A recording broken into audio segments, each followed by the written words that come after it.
నమస్కారం డాక్టర్ ప్రదీప్ జోషి గారు. నమస్తే. గ్రహణం అంటే చాలామంది భయపడతారు సార్. గ్రహణం అంటే ఏంటి, ఎప్పుడు ఏర్పడుతుంది, ఎందుకు దానికి అంత ఇంపార్టెన్స్ ఇవ్వాలి అంటే ఏం చెప్తారు? శ్రీ గురుభ్యో నమః, శ్రీమాత్రే నమః. మన శరీరంలో ఏ అవయవము చాలా ఇంపార్టెంట్? సర్వేంద్రియాణం నయనం ప్రధానం.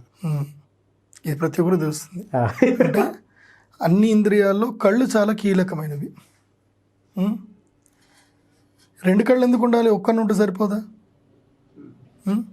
ఒక కన్నుతో మాత్రం నువ్వు ఎంతవరకు అంటే నువ్వు up to 70 degrees 90 degrees చూడగలుగుతావు. 180 degrees నువ్వు చూడలేవు. నువ్వు 180 degrees పర్సీవ్ చేయాలి అని అంటే నీకు మోస్ట్ ఆఫ్ ద 90 degrees నువ్వు పర్సీవ్ చేయాలి అని అంటే నీకు రెండు కళ్ళు కావాలి. మన శరీరంలో మనకి కళ్ళు ఎంత కీలకమో ఈ యావత్ విశ్వములో మనం భూమి అనేటువంటి భూభాగం మీద ఉన్నాము, మనకి సూర్య చంద్రులు అంతే ముఖ్యం. అదే వేదంలో చెప్తారు, చంద్రమా మనసో జాతః చక్షు సూర్యోరజాయత అని అన్నారు. సో మనస్సు చంద్రుడైతే గనక కన్నులు సూర్యుడు అని చెప్తారు. అంటే మనోనేత్రము జ్ఞాననేత్రము, ఈ జ్ఞాననేత్ర మనోనేత్రాలకు రెండు ప్రతీకలే సూర్యచంద్రులు. ఈ విశ్వములో ఈ భూప్రపంచంలో ఒక చెట్టు కానీ ఒక పువ్వు కానీ ఒక పండు కానీ ఫలిస్తుంది చేస్తుంది అని అంటే దానికి కారణము ప్రత్యక్షంగా చంద్రుడు, పరోక్షంగా సూర్యుడు. చంద్రుడి యొక్క కిరణాలు భూమి మీద పడకుంటే భూమిలో ఎలాంటి ఔషధాలు దొరకవు. భూమికి ఔషధకారకుడు చంద్రుడు. భూమిలో ఉండేటువంటి ప్రతి జీవజంతు జాలానికి ప్రతి ఒక చెట్టు తీసుకోండి, ఒక మొక్క తీసుకోండి, ఏదైనా సరే ప్రాణం ఉన్న ప్రతి దానికి మూలాధారము సూర్యుడు. సూర్యుడు తండ్రి లాంటివాడు, చంద్రుడు తల్లి లాంటిది. అందుకే సూర్యచంద్రులకు ఎప్పుడైనా సరే సూర్యచంద్రుని మనం చూడడానికి ఎప్పుడైతే మనము విఘాతం ఏర్పడిందో అప్పుడు ఎవరికి కనబడదో వాళ్ళకి కష్టం. నువ్వు గట్టిగా డ్రైవింగ్ వేసుకునేటప్పుడు కళ్ళు మూసుకుంటావా? లేదు. కళ్ళు మూసుకుంటే ఏమవుతుంది? యాక్సిడెంట్ అవుతుంది సార్. సో అలాగే ఈ భూప్రపంచానికి ఒక్క క్షణం పాటైనా సరే సూర్యుడి వెలుగు, చంద్రుడి వెలుగు నేరుగా పడనప్పుడు ఈ భూమికి సమస్యలు ఏర్పడతాయి. అయితే ఆ సమయంలో దీన్ని పాస్ టైం అని అంటారనమాట. గ్రహణాన్ని స్తబ్దత కాలము అంటారు, స్తబ్ద కాలము అంటారు. అంటే పూర్వము దేవతల సృష్టి జరిగింది, రాక్షసుల సృష్టి జరిగింది. దేవతల రాక్షసుల సృష్టి జరిగిన తర్వాత వాళ్ళకి ఏం చెయ్యాలి, ఈ ప్రపంచంలో భోగాలు అనుభవించాలి, ప్రపంచానికి ఏం చెయ్యాలని ఆలోచన మొదలుపెట్టారు. మనం ఎలా సస్టైన్ అవ్వాలి, ఎలా బతకాలి, మనకి ఏమేం కావాలి అని చెప్పి వాళ్ళంతా కలిసి ఆలోచన చేస్తూ ఉంటే అప్పుడు అమ్మవారు అంటే ఆకాశవాణి రూపంలో అమ్మవారు వచ్చేసి మదనం కురు అని చెప్పి చెప్పింది. మద అంటే మదనం చెయ్యు అని, అంటే చిలకమని చెప్పారు. అప్పుడు అందరూ కూడా దేవతలందరూ కూడా విష్ణు దగ్గరికి వెళ్ళారు, రాక్షసులందరూ బ్రహ్మ దగ్గరికి వెళ్ళారు. ఏంటి దీనికి అర్థమైంది చెప్పండి అని అంటే క్షీరసాగర మదనం చేయమని చెప్పారు అమ్మవారు అంటారు. సరే అని దేవతలు రాక్షసులు కలిసి క్షీరసాగర మదనం చేశారు. దీనికి సంబంధించి ఒక ప్రత్యేకమైన నీకు ఒక వీడియో చెప్తాను నేను. ఒకసారి మనం డిస్కస్ చేసినట్టున్నాం కానీ ఫుల్ ఫ్లెడ్జ్గా చేయలేదు. అయితే క్షీరసాగర మదనం జరిగిన తర్వాత అమృతం బయటకు వస్తుంది. చాలా విషయాలు వస్తాయి, కల్పవృక్షము అన్నీ వస్తాయి. అమృతం బయటకు వచ్చినప్పుడు ఈ అమృతాన్ని ఒక రాక్షసుడు తాగాడు. ఆయన పేరే రాహు. ఆయన సింహికా గర్భ సంభూతం తం రాహుం ప్రణమామ్యం. సింహిక యొక్క పుత్రుడు ఆయన రాహు. ఆ అమృతపానం చేయగానే విష్ణువు సుదర్శన చక్రంతో తల తీసేశాడు. అప్పుడు తల వేరైపోయింది, మొండెం వేరైపోయింది, కానీ ప్రాణం పోలేదు, అమృతము తాగాడు కాబట్టి. ఆ ఇద్దరు రాహుకేతువుల్ని ఏం చేశారు అంటే జ్యోతిష్ శాస్త్రంలో నవగ్రహాల్లో వాటికి స్థానం ఇచ్చారు. అప్పటికే 7 గ్రహాలు, 9 గ్రహాలు 2 గ్రహాలకు స్థానం ఇచ్చారు, గ్రహస్థానం ఇచ్చారు. ఏంటి అంటే కనుక సంపాత స్థానము అని అంటారు దాన్ని. అంటే ద సెలెస్టియల్ పాయింట్స్, రాహుకేతువులని సెలెస్టియల్ పాయింట్స్గా సంపాత స్థానం కిందకి చేశారు. సో అవి గుప్తంగా మనకు కనబడవు, కానీ ఉంటాయి. ఇప్పుడు నా మాట నీకు కనబడుతుందా? వినిపిస్తుంది. సో శబ్దము వినిపిస్తుంది, దృశ్యము కనిపిస్తుంది. సో ఏ ఇంద్రియానికి ఆ ఇంద్రియానికి ప్రత్యేకం. అట్లాగే ఈ యొక్క సృష్టిలో ఛాయా రూపంలో ఈ 2 గ్రహాలు ఉంటాయి, అంటే నీడ రూపంలో ఈ 2 గ్రహాలు ఉంటాయి. అయితే ఎప్పుడైతే గనక సూర్యుడు కానీ చంద్రుడు కానీ అప్రాకృతికంగా అస్తంగత్వం అవుతారో అప్పుడు ఈ 2 గ్రహాలకు, అంటే ఈ 2 గ్రహాలు ఎవరికి ప్రతీక అంటే రాక్షసులకు ప్రతీక, యక్షులకు వీళ్ళు ప్రతీక.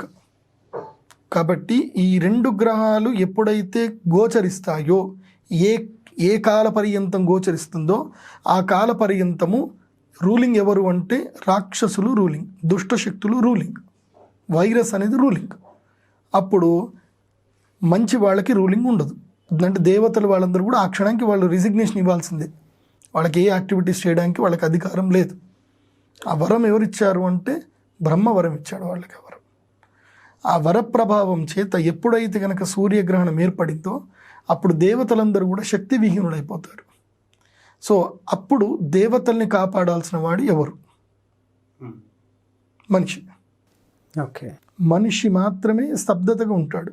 ఒక మనిషి మాత్రమే దేవతలకు శక్తి ఇవ్వగలుగుతాడు. ఏ సమయంలో? గ్రహణ సమయంలో. గ్రహణం విడిపోయింది, ప్రాకృతికంగా ఉంది, న్యాచురల్గా ఉంది, దేవతలకు శక్తి ఉన్నట్టే. కానీ ఆ క్షణకాలం పాటు దేవతల శక్తి కోల్పోతారు. ఓకే.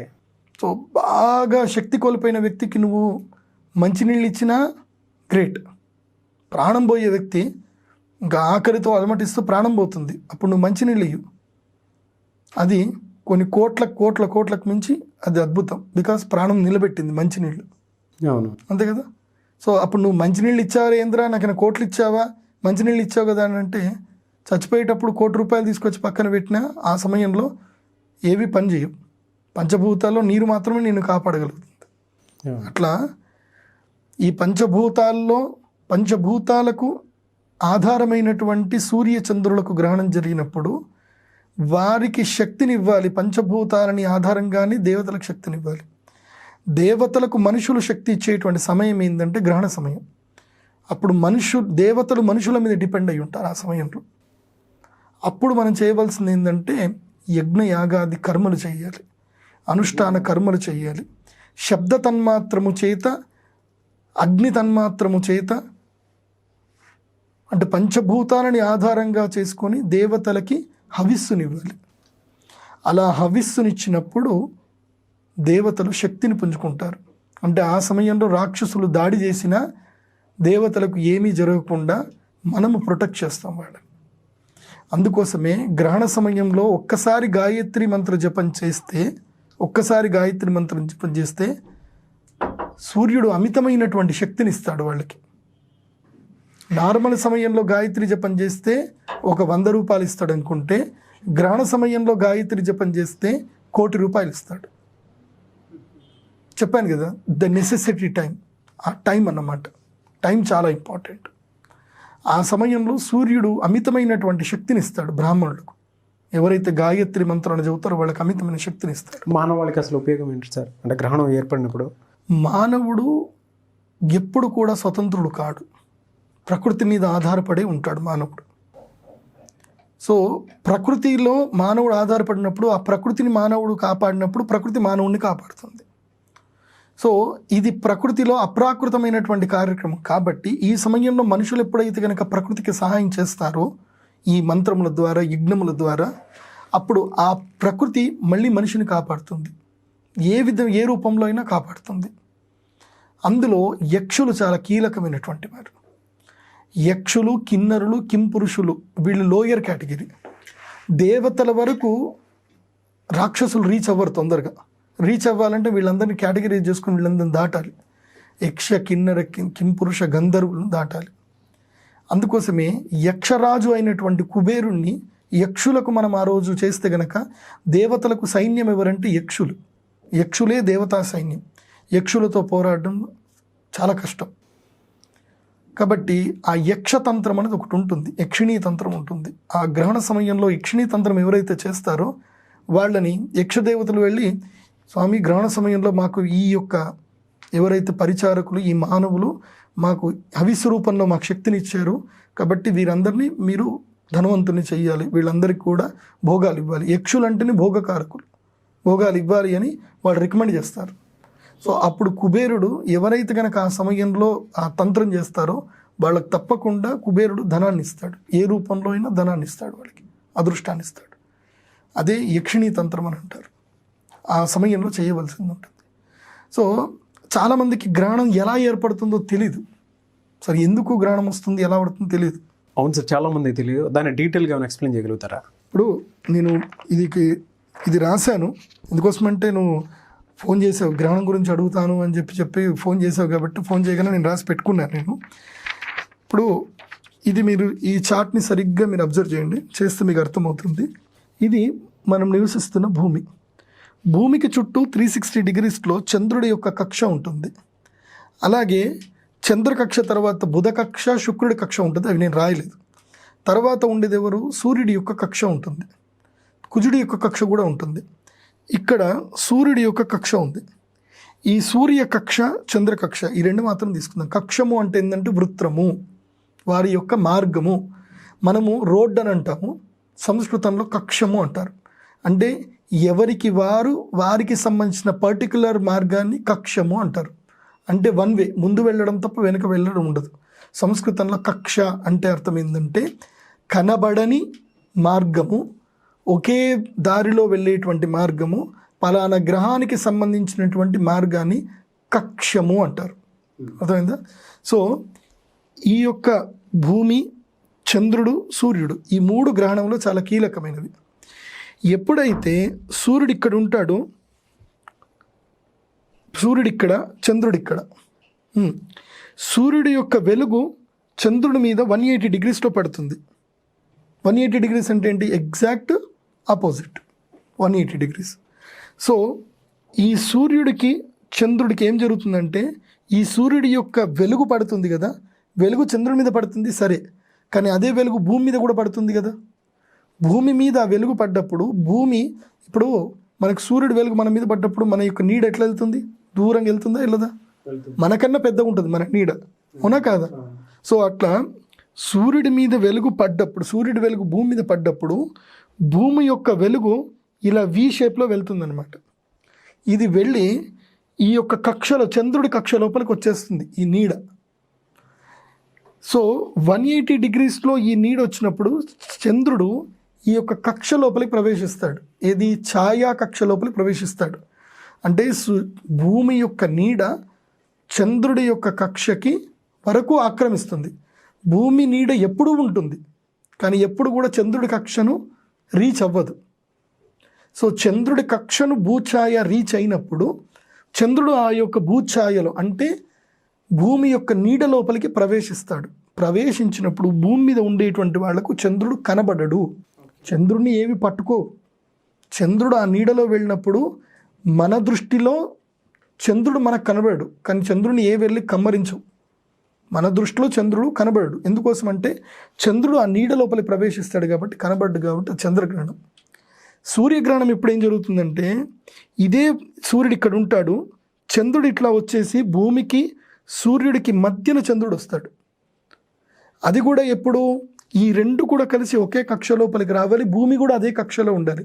అంటే మూడు కలిపి ఒకే వేవ్లో ఉండాలి. ఒకే వేవ్ లెంత్లో ఉన్నప్పుడు మాత్రమే, లాంగిట్యూడ్లో ఉన్నప్పుడు మాత్రమే భూవాసులకు సూర్యుడు కనబడ్డు. కానీ సూర్యుడు, చంద్రుడు వెళ్ళి మింగడమో చేయడమో ఉండదు. కానీ చూడ్డానికి ఎట్లా ఉంటుందంటే చంద్రుడు సూర్యుని మొత్తం కప్పేస్తున్నట్టుగా ఉంటుంది. సో అదే సూర్యగ్రహణం.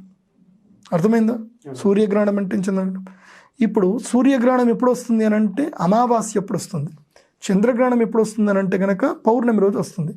ఈ అమావాస్య పౌర్ణమి ఏందో చాలామందికి తెలియదు, ఇది తెలుసుకోవాలి మీరు. ఈ యొక్క భూమి చుట్టూ 360 డిగ్రీస్ ఉంటుంది.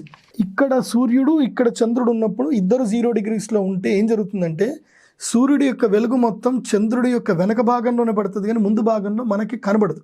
ఎందుకోసం, లైట్ ఇక్కడ నుంచి పడుతుంది. ఇక్కడ లైట్ పడ్డప్పుడు నేను చీకట్లో ఉన్నాను, మొత్తం చీకట్లో ఉన్నాను, కేవలం నా వెనుక ఒక టార్చ్ లైట్ కొట్టు, సో నా వెనక మాత్రమే టార్చ్ లైట్ పడుతుంది తప్ప నా ముఖం ఎవరికి కనబడదు, ఎదురుగా ఉన్న వాళ్ళకి నా ముఖం కనబడదు. అలా చంద్రుడి మీద సూర్యుడి వెలుగు పడిపోతుంది కానీ చంద్రుడు కనబడు, బికాస్ మొత్తం కవర్ చేసేసాడు కాబట్టి చంద్రుడు కనబడ్డు. కాబట్టి అది అమావాస్య. దాని తర్వాత ఏం జరుగుతుందంటే ఈ డిగ్రీ నుంచి కొంచెం జరుగుతాడు. ప్రతిరోజు 12 డిగ్రీలు ట్రావెల్ చేస్తాడు చంద్రుడు. ఎన్ని డిగ్రీలు? 12 డిగ్రీలు ముందుకెళ్తాడు. సూర్యుడు రోజుకి 1 డిగ్రీ మాత్రం ముందుకెళ్తాడు. సూర్యుడు ఎన్ని డిగ్రీలు? 1 డిగ్రీ మాత్రం వెళ్తాడు. చంద్రుడు 12 డిగ్రీలు వెళ్తాడు. సో సూర్యుడు 1 డిగ్రీ కదిలేసరికి ఈయన 12 డిగ్రీలు కదులుతాడు. ఇక్కడ కదిలేసరికి ఏం జరుగుతుందంటే సూర్యుడి యొక్క వెలుగు కొంచెం లైట్గా పడుతుంది అనమాట సైడ్లో. దాన్ని ప్రతిపద అంటారు, పాడ్యమి అంటారు, అంటే మొదటి రోజు. తర్వాత రెండో రోజు సూర్యుడు ఎన్ని డిగ్రీలు? 2 డిగ్రీలు. ఈయన ఎన్ని డిగ్రీలు వెళ్తాడు? చంద్రుడు 24 డిగ్రీలు వెళ్తాడు. దాన్ని ద్వితీయ అంటారు. తర్వాత 36 డిగ్రీలు. తర్వాత తృతీయ అంటారు. తదియ రోజున చంద్రుడు కనిపిస్తాడు. 3వ రోజు కనిపిస్తాడు. 2 రోజులు కనిపించడు. తదియ రోజున చంద్రుడు మనకి సాయంత్రము సూర్యుడు అస్తమించిన తర్వాత చంద్రుడు మనకు కనిపిస్తాడు.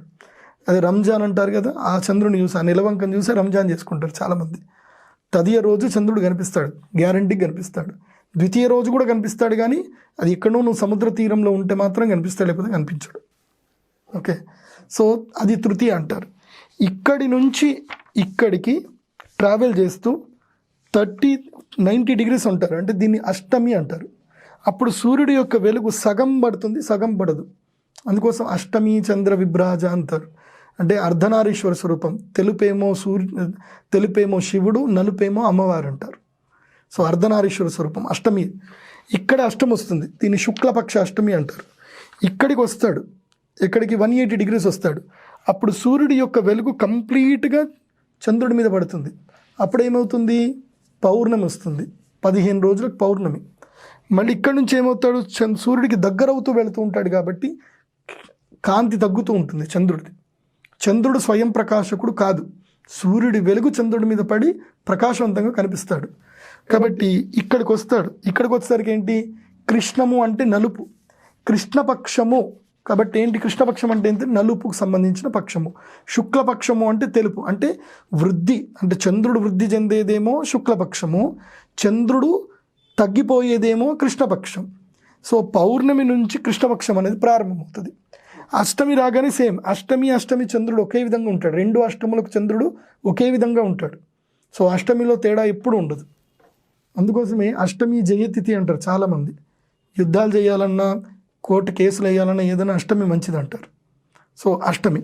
సో ఇలా అష్టమి అయిన తర్వాత మళ్ళీ చంద్రుడు సూర్యుడి దగ్గరికి వెళ్తాడు, అప్పుడు ఇది అవుతుంది. చంద్రుడు మొత్తం కూడా 360 డిగ్రీ తిరిగేసరికి 30 రోజులు పడుతుంది. ఆ 30 రోజుల్లో సూర్యుడు ఒక రాశి దాటుతాడు, 30 డిగ్రీలు మాత్రం దాటుతాడు. 30 డిగ్రీలు అంటే ఒక రాశి. సో 30 డిగ్రీలు మొత్తం 12 ఉంటే 12 రాశులు, అంటే సూర్యుడు మొత్తము 12 రాశులు తిరగడానికి 360 డేస్ పడుతుంది. సో ఆ విధంగా క్యాలిక్యులేషన్ వేసి ఈ గ్రహణాలు ఎప్పుడు వస్తాయని కనుక్కుంటారు అనమాట. ప్రతిసారి సూర్యగ్రహణం రాదు, ప్రతిసారి చంద్రగ్రహణం రాదు. అలాగని చెప్పి భూమికి ఛాయ లేకుండా ఉండదు, సూర్యచంద్రులకు భూమికి సూర్యుడికి మధ్యన చంద్రుడు రాకుండా ఉండడు. ప్రతిసారి జరుగుతుంది, కానీ ఒకే కక్ష లోపలికి రాదంతే. ఒక కక్షలోకి వచ్చినప్పుడు మాత్రం మనకి కనబడదు. మనకి కనబడకపోవడమే గ్రహణం. మీరు చెప్పిందంతా క్లియర్గా ఉంది సార్ సబ్జెక్టు. ఇప్పుడు ఈ మెటీరియలిస్టిక్ థింగ్స్ కనిపించకపోతే ఏం జరుగుతుంది అంటే దీని వెనక ఏముందని? మెటీరియలిస్టిక్ థింగ్స్ కనబడకపోతే మంచిగా అంటే మెటీరియల్స్ ఇవన్నీ ఒక అంటే సూర్యుడు అంటే ఒక అగ్గిబుగ్గ, చంద్రుడు అంటే ఒక మట్టి బుగ్గ. ఈ 2 కనిపిస్తలేవు. ఇవి కనిపించకపోతే మనకేమవుతుంది? ఏం కాదు కదా, అంతే కదా, అంతే, అది కరెక్టే. వీటిని ఎవరైతే కనుక మెటీరియలిస్టిక్స్ అని అనుకుంటారో వాళ్ళందరూ కూడా చీకట్లో ట్రావెల్ చేయమని చెప్పండి, చీకట్లో నడుమని చెప్పండి. మెటీరియల్ కదా చీకటి, అవి మెటీరియల్స్ కావు, అవి మనకి ప్రాణప్రదాలు. మెటీరియల్ అంటే అర్థమైంది నీ దృష్టిలో? ప్రాణము లేనిది మెటీరియల్, అంతే కదా. ప్రాణం లేనిది మెటీరియల్. మొబైల్ మెటీరియల్, కానీ నీ మొబైల్ కనకపోతే మాత్రం నువ్వు మెటీరియల్ని వదిలిపెట్టాలి. మరి మొబైల్ కనబడకపోతే మెటీరియల్ కదా పోయింది అని అనుకోవాలన్నమాట. ఎఫెక్షన్ పెంచుకోవద్దు. కారు పోయింది, మెటీరియల్ కదా పోయింది, ఎఫెక్షన్ పెంచుకోవద్దు కదా. చిన్నప్పుడు పెన్ను పోతేనే నానా రచ్చ చేసి స్కూల్లో పోయి కంప్లైంట్ ఇచ్చి హెడ్ మాస్టర్ చెప్పి మెటీరియల్ అట. అట్లా ఇవి మెటీరియల్స్ కావు, ఇవి ప్రాణప్రదాతలు. ప్రాణప్రదాతలు. ఒక చెట్టులో పరాగ సంపర్కం జరుగుతున్నాయి, ఏందన జరుగుతుంది, సముద్రం ఉప్పొంగుతుంది, పంచభూతాలకు ప్రతీకలు ఇవి. ప్రాణప్రదాలు, ప్రాణానికి నిలయాలు ఈ యొక్క సూర్యచంద్రులు. ఇవి కనబడకపోవడం అంటే ప్రకృతి అల్లకల్లోలం అయిపోతుంది, సంరక్షకులు లేకుండా పోతారు. సో ఇవి మెటీరియల్ కాదు. ఆ సమయంలో దుష్ట రాక్షసుల యొక్క శక్తి పెరుగుతుంది. ఆ శక్తిని తట్టుకోవాలి అని అంటే మనుషులు ఆ సమయంలో ధ్యానములు, హోమాలు చేసుకోవాలి. అలా చేసుకొని వాళ్ళు కూడా చాలామంది ఉంటారు. వాళ్ళకి ఎలాంటి ఎఫెక్టులు పడవు, వాళ్ళకి పడతాయి. కానీ nature effects immediately, most of the immediately effect ఉండదు. కొన్నిటికి ఇమీడియట్ ఉంటుంది, కొన్నిటికి లేట్ ఉంటుంది. అంతే. బంగారం కరిగించడానికి అదే అగ్గి వాడతాము, ఇనుపును కరిగించడానికి అదే అగ్గి వాడతాం. కానీ ఇనుము తొందరగా కరుగుతుందా, బంగారం త్వరగా కరుగుతుందా అంటే బంగారమే తొందరగా కరుగుతుంది. ఇనుము ఎందుకు తొందరగా కరగదు? ఇనుమే, బంగారమే. సో అట్లా కొంతమంది మనుషులు ఉంటారు, ఆ శక్తిని తట్టుకునే శక్తి కొంతమంది మనుషులకు ఉంటుంది, కొంతమందికి ఉండదు. దాన్ని డివైడ్ చేసి ఏం చేశారు, ఈ రాశుల వారికి బాగుండదు అంటే ఈ రాశుల వాళ్ళు ఈ మెటీరియల్ తోటి పుట్టుంటారు, ఆ సబ్జెక్ట్స్ ఉంటాయి వాళ్ళ లోపల. పలానా రాశి వారికి ఈ సమయం మంచిది కాదు, పలానా రాశి వారికి మంచిది అంటే they can sustain, they can't sustain. So డ్యూయల్లో కూడా కొంతమంది ఉంటారు, అందుకోసమే 4 రాశులు. సో అలా వృశ్చిక రాశి వారికి మంచిది కాదు, వృషభ రాశి వారికి మంచిది కాదు, కర్కాటక రాశి మంచిది కాదు, తర్వాత మకర రాశి వారికి మంచిది కాదు, కుంభరాశి వారికి మంచిది కాదు చెప్పేశారు కదా. సో ఈ రాశుల వారికి మంచిది కాదు, మీనరాశి వారికి మంచిది కాదు. తర్వాత ఇప్పుడు ఏళ్ళనాటి ఉన్నటువంటి ధనస్సు, మకరము, కుంభము ఈ 3 రాశుల వారికి మంచిది కాదు. దీంట్లో సేఫ్ జోన్లో ఉన్నదల్లా ఎవరు అంటే కనుక మేషరాశి, సింహరాశి, తులారాశి, వీళ్ళు మాత్రం సేఫ్ జోన్లో ఉన్నారు. కన్యారాశి వాళ్ళు సేఫ్ జోన్లో ఉన్నారు, తులారాశి కాదనుకుంటా. కన్యారాశి, సింహరాశి, తర్వాత మేషరాశి వీళ్ళు సేఫ్ జోన్లో ఉన్నారు. మిగతా వాళ్ళు ఎవరు కూడా సేఫ్ జోన్లో లేరు. సో ఈ సేఫ్ జోన్లో ఉన్నా ఉండకపోయినా గ్రహణం సమయంలో గెయిన్ చేయాలి. ఇందాక నేను చెప్పాను కదా, అత్యవసర సమయంలో నువ్వు సహాయపడేటువంటి వ్యక్తులు వాళ్ళకి అప్పుడు ఎమర్జెన్సీ టైం. నువ్వు యజ్ఞం చేసావా, వాళ్ళు నిన్ను చూస్తారు. You look to me, I look to you. నువ్వు నన్ను చూస్తే నేను నిన్ను చూస్తా. గ్రహణం సమయంలో నాకు ఎనర్జీ ఇవ్వు, గ్రహణం అయిపోయిన తర్వాత నేను నీకు ఎనర్జీ ఇస్తా. ఓకే, మీరు చెప్పిందంతా బాగుంది సార్. అంటే ఎనర్జీని ఏ విధంగా గెయిన్ చేయాలంటారు? మరి ఎనర్జీ గెయిన్ చేయాలంటే ఒక మంచి గురువుని తీసుకొని, గురువు యొక్క అనుగ్రహంతో కొన్ని వైశిష్టమైనటువంటి తంత్రాలు ఉంటాయి. అందులో యక్షిణి కుబేర తంత్రం అని ఒకటి ఉంటుంది, వైశ్రవణ తంత్రం. చేస్తున్నారు కదా? ఎస్, అదే. ఆ తంత్రం చేస్తే కనుక కుబేరుడు అనుగ్రహిస్తాడు. మనకి ఈ భూలోకంలో మనకు కావాల్సింది ఏంది? ఇప్పుడు ఏం కావాలి? ధనం. అదే కావాలి, ధనం కావాలి. అట్లాగే ఆరోగ్యం కూడా కావాలి. కాకపోతే ఆరోగ్యాన్ని కాపాడుకోవాలన్నా, హాస్పిటల్కి పోవాలన్నా ధనమే కావాలి.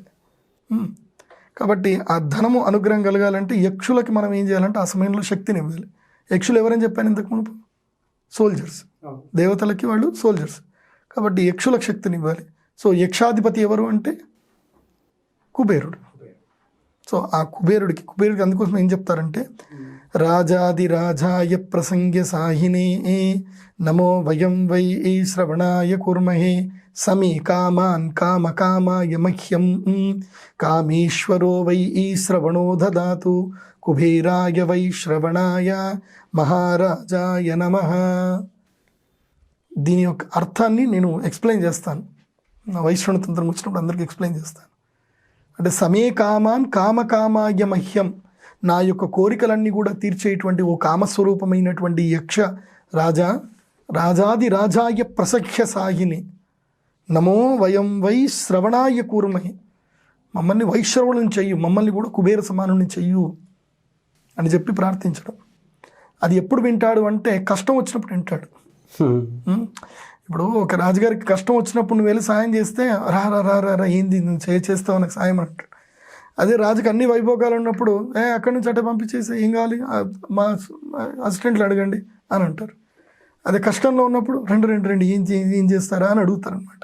సో గ్రహణం వచ్చినప్పుడు కూడా కుబేరుడు కూడా సిద్ధపడిపోతాడు. ఇదో ఎవరెవరు మనకి శక్తినిస్తున్నారు వాళ్ళకి మనం మళ్ళీ చూద్దామని అంటారనమాట. అది జరుగుతుంది. సో అదే యక్షిణీ తంత్రం అంటారు. ఒక్కసారి యక్షిణీ తంత్రంలో క్లిక్ అయితే నువ్వు జన్మలకు కూడా నువ్వు ధనవంతుడైపోతావు. అలాంటి వైష్ణవ తంత్రాలు అప్పట్లో చేశారు కాబట్టి ఇప్పుడు చాలామంది ఎలాంటి పూజలు పునస్కారాలు చేయకుండా గొప్పవాళ్ళు ఎందుకు అవుతారు అంటే ఉంటారు. నేను అది కూడా ఆలోచించిన, అట్లా కూడా కాంట్రవర్సీగా ఆలోచించి ఇది ఇట్లయితే అట్లయితే అని చెప్పి వేరే వాళ్ళని కూడా చూసాను. అంటే దైవ భక్తి చేయని వాళ్ళు దేవుడి దగ్గర పోయి దండం పెట్టుకుని వాళ్ళ జాతకాలు చూశాను. బట్ దే వేర్ హంబుల్, చాలా హంబుల్గా, చాలా పద్ధతిగా, నీట్గా ఉంటారు వాళ్ళు. నాకు తెలిసి దైవము భక్తి అని అంటే అర్థం ఏంటంటే ఎవరిని హింసించకపోవడం, దూషించకపోవడం, సిస్టమేటిక్ లైఫ్ని లీడ్ చేయడం. That's enough. నువ్వు మెటీరియలిస్టిక్ అనేటువంటి ఒక విగ్రహాన్ని పెట్టుకోను నువ్వు పూజ చేయాల్సిన అవసరం కూడా లేదు. If you are being perfect human being itself you are praying God. Okay, మీరు చెప్పింది బాగానే ఉంది సార్. కొంతమంది అంటే వ్యాపారంలో కావచ్చు, లేదంటే చాలామంది సైంటిస్టులు కావచ్చు, వాళ్ళు ఏ విధంగా సక్సెస్ అయ్యారంటారు? మరి వాళ్ళు ఏ పూజలు, తంత్రాలు, యజ్ఞాలు, యాగాలు, హోమాలు లాంటివి ఏం చేయరే? I agree with that. ఇప్పుడు ఈ యొక్క దైవానుష్ఠాన పద్ధతి ఏదైతే ఉంటుందో ఫలితం ఎప్పుడు ఇస్తుందని అంటే నీకు సరికొత్త జన్మనిచ్చి నీకు ఫలితాన్ని ఇస్తాయి. ఏవైతే అద్భుతంగా నీకు శక్తిని ఇవ్వానో నీకు పూర్వజన్మలో పరజన్మలు కూడా ఇచ్చేటివి ఉంటాయి. ఇప్పుడు ఉదాహరణకి బిల్ గేట్స్ ఉన్నారు. ఆయన ఇప్పుడు వన్ ఆఫ్ ది బిలినియర్. ఆయనను మించినటువంటి సంపాదవేత్తలు లేకుంటే ఇప్పుడు నెంబర్ 1 పొజిషన్లోకి ఎవరో వెళ్ళిపోయారు, కానీ అలాంటి వ్యక్తి ఉన్నాడు. కానీ ఆ వ్యక్తిత్వం చూడు ఎట్లా ఉంటుంది. నేను ఇందాక ఏం చెప్పాను అంటే being perfect human being it self praying God అని చెప్పాను. నువ్వు మంచి వ్యక్తిత్వం కలిగినటువంటి వాడివై ఉండడం కూడా దైవారాధన చేయడం కిందకే లెక్క. సో నువ్వు పర్టికులర్గా నువ్వు దైవారాధన చేయాల్సిన అవసరం లేదు. ఆయన వ్యక్తిత్వం చూడు, అంటే పూర్వజన్మ సుకృతం ఉంటేనే అలా అయ్యాడు కాబట్టి ఆయన తన సంపాదన మొత్తం కూడా చారిటీకే ఇచ్చేసాడు ఆయన. అది తెలుసా నీకు ఆ విషయం? బిల్ గేట్స్ ఆయన సంపాదన అంతా చారిటీనే. ఆయన ఎప్పుడు అందరు మంచిగా ఉండాలని ఆలోచించే వ్యక్తి ఆయన. మరి ఆ మంచితనము అనేటువంటిది ఎలా సిద్ధించింది? మంచితనం ఉంది కాబట్టి ఇది సిద్ధించింది. నేచర్ ఈజీగా అందరికి ఇవ్వదు, అందరినీ మిలినియర్ చేయదు. ఇప్పుడు రతన్ టాటా గారు ఉన్నారు. ఆయన చిన్నప్పుడే తల్లిదండ్రులు దూరం అయిపోయారు, తను ఒంటరిగా పెరిగాడు. అలాంటి వ్యక్తి కొన్ని లక్షల కోట్లకి ఇవాళ ఆయన సంపాదన అంతా తన ఖాతాలో వేసుకొని ఉంటే గనక ఇవాళ వరల్డ్ టాప్ నంబర్ 1 ధనవంతుడు ఎవరు అంటే రతన్ టాటా గారు అవుతారు. కానీ ఆయన మొత్తం ఒక ట్రస్ట్ పెట్టి సంపాదన అంతా ట్రస్ట్గా వేసేసాడు ఆయన. మరి అక్కడ నీకు ఉదార గుణం, గొప్ప గుణం కనిపించట్లేదా? Himself is a richest personality, but also he is serving the people ఒక ట్రస్ట్ ద్వారా. అలా నేచరు నిన్ను ఎంచుకొని నేను ఎప్పుడు ఎక్కడ పుట్టించాలో పుట్టించి నేచర్ నేను ఆడిస్తుంది. అది రావాలి అని అంటే ఫస్ట్ నువ్వు నేచర్కి సరెండర్ అవ్వాలి. నేచర్కి నువ్వు సరెండర్ అయ్యేది ఓన్లీ వేదముల ద్వారానే, యోగ ద్వారా, వేదముల ద్వారానే. ఇలాంటి మంత్రములు, పూజలు చేసినప్పుడు మాత్రమే నేచర్ నేను ఏం చేస్తుందంటే సెలెక్ట్ చేసుకుంటుంది. నీ సోల్ని సెలెక్ట్ చేసుకుంటుంది, నీ బాడీని కాదు. ద సోల్ని ఎక్కడ ఎక్స్ట్రాక్ట్ చేయాలో చేస్తుంది. సో ఈ సోల్ అనేది ఏంటంటే కనుక మెమొరీస్ అని నింపుకుంటూ వెళ్తుంది. పాపము, పుణ్యము అనేటువంటి నింపుకుంటూ వెళ్తుంది. పుణ్యఫలం ఎక్కడ అరగదీయాలో అక్కడ అరగదీస్తుంది, పాపఫలం ఎక్కడ అరగదీయాలో అక్కడ కర్మఫలం ఇస్తుంది. అది నేను చూశాను, కోటీశ్వర్లు కోట్ల సంపాదన ఉంటుంది, పిల్లలు అనారోగ్యవంతులే పుట్టారు. వాడు కర్మఫలం అనుభవించాల్సిందే. అవశ్యం భోక్తవ్యం కృతం కర్మ శుభాశుభం. నువ్వు మంచి పనులు చేసినా దాన్ని అనుభవించాల్సిందే, చెడ్డ పనులు చేసినా దాన్ని అనుభవించాల్సిందే. బట్ ఈ ఒక్క టైం ఏదైతే ఉందో, ఈ టైంలో నువ్వు చేసేటువంటి ఒక మంచి పని నార్మల్ టైంలో చేసే మంచి పని కన్నా 1000 రెట్లు గొప్పది. సో మీరు వైశ్రవణ తంత్రం చేస్తున్నారు కదా, ఎప్పుడు డేట్ ఎప్పుడు? 21వ తారీఖు జూన్ 2020 రోజు చేస్తున్నా. ఇదే కాదు, ఎప్పుడు ఏ గ్రహణం వచ్చినా నేను వైశ్రవణ తంత్రం ఖచ్చితంగా చేస్తాను. మళ్ళీ ఎప్పుడు పడితే అప్పుడు చేయను నేను. అది పర్టికులర్ ఇదే టైంలో చేస్తా. ఓకే, వైశ్రవణ తంత్రానికి అటెండ్ అవ్వాలి, ఎవరైనా రావాలి అని అనుకుంటే రావచ్చు, కానీ మెడికల్ క్లియరెన్స్ తోటి రావాలి.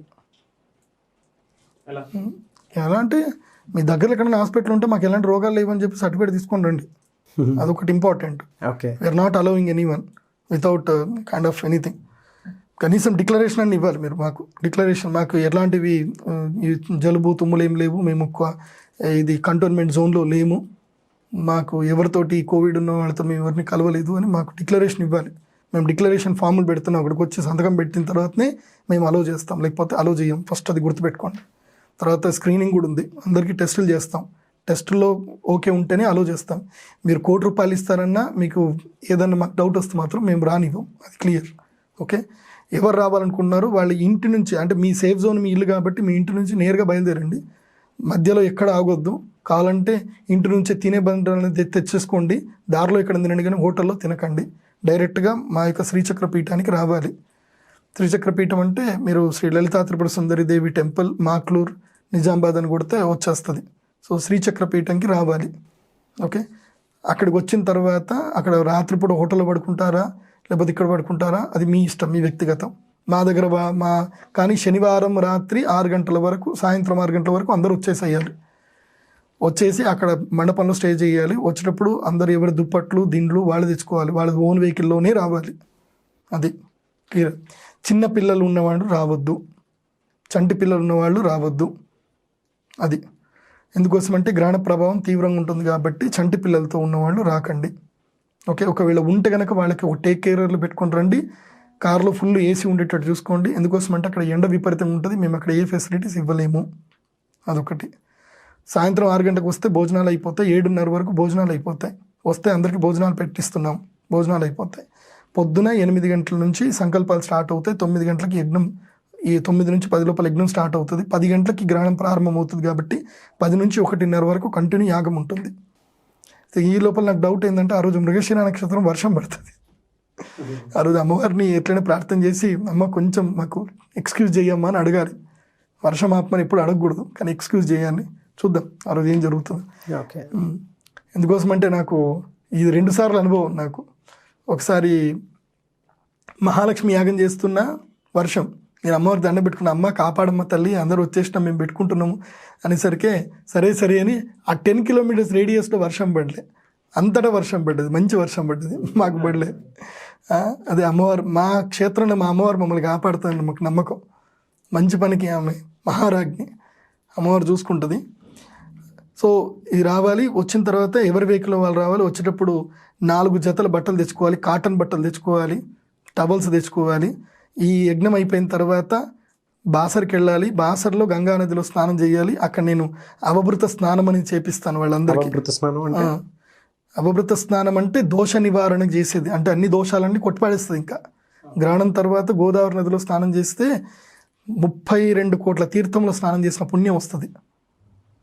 కాబట్టి ఆ గ్రహణం అయిపోయిన తర్వాత అందరికీ అవభృత స్నానం చేయిస్తాం. అవభృతం అంటే అమ్మవారి యొక్క రుద్రశూలంతో పాటు నీళ్లు ఉంటాయన్నమాట. రుద్రశూలంతో పాటు అమ్మవారి యొక్క శ్రీచక్రాన్ని కూడా తీసుకొస్తాం. శ్రీచక్రం ముంచి ఆ శ్రీచక్రం ద్వారా నీటిని అందరికీ సంప్రోక్షణ చేస్తాం. అది మళ్ళీ దొరకదు. అవభృత స్నానం యొక్క పుణ్యఫలం మళ్ళీ దొరకదు, అది రేర్గా దొరుకుతుంది. సో అవభృత స్నానం చేయిస్తాం. So limited people only allowed and with payment, because I'm commercial. నేను కమర్షియల్. ఓకే, జోషి కమర్షియల్ అని బ్రాండ్ వేసేసారు కాబట్టి ఎస్ ఐఎమ్ కమర్షియల్. సో రండి, వచ్చి హాయిగా పూజలు చేసుకొని వెళ్ళండి. ఓన్ వెహికల్లోనే రావాలి. వచ్చినప్పుడు అటుకులు తెచ్చుకోండి, దారిలో ఇక్కడ తినడానికి. మళ్ళీ గ్రహణం అయిపోయిన తర్వాత కూడా భోజనాలు పెడతాం. గ్రహణం అయిపోయిన తర్వాత భోజనాలు స్టార్ట్ అవుతాయి, అంటే వంట స్టార్ట్ అవుతుంది. 1:30కి వంట స్టార్ట్ అవుతుంది, 3 గంటలకు భోజనాలు. అప్పటి వరకు నిమ్మరసం అన్నీ కూడా మేము ఇస్తాం. Thank you so much Pradeep Joshi గారు.